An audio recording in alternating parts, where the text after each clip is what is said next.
That's not the sound the Clathrus archeri fungus makes when it erupts from its egg sac.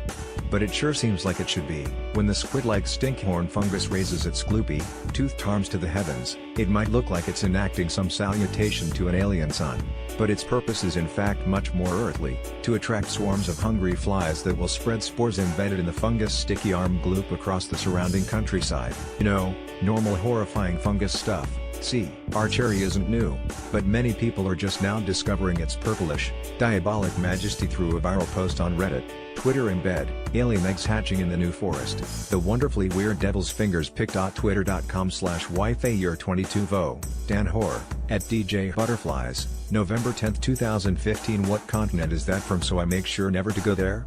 The top commenter asked. The fungus is native to New Zealand and Australia, but it spread through Asia and Europe in 1914, apparently stowed away among military supplies during the First World War, according to the Royal Botanical Garden site, kew.org. And in 1982, the mycologists David Aurora and William R. Burke announced that C. archeri had spread to North America. The specimens they found in California likely descended from spores carried over on exotic plants, the researchers said. Those specimens are part of a small collection of the freakish fruiters that remains active on this side of the Pacific. Microscopic World's Gallery.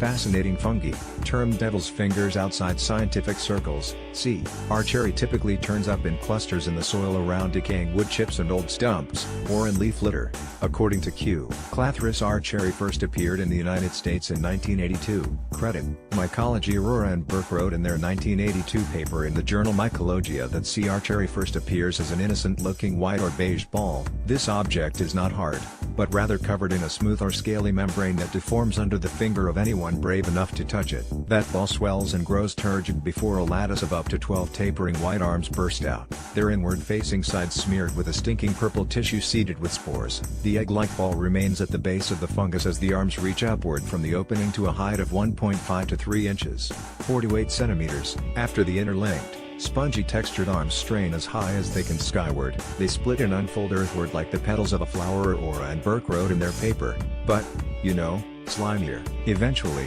the spread arms dry out into brittle, blackish husks. Kew states that the fungus, which is related to stinkhorn species that turn up on dinner plates in some countries, is neither toxic nor dangerous. Still, you might want to avoid biting into one. Aurora and Burke broke from the generally strict scientific tone of their '82 paper to note that the things smell like rotting crab.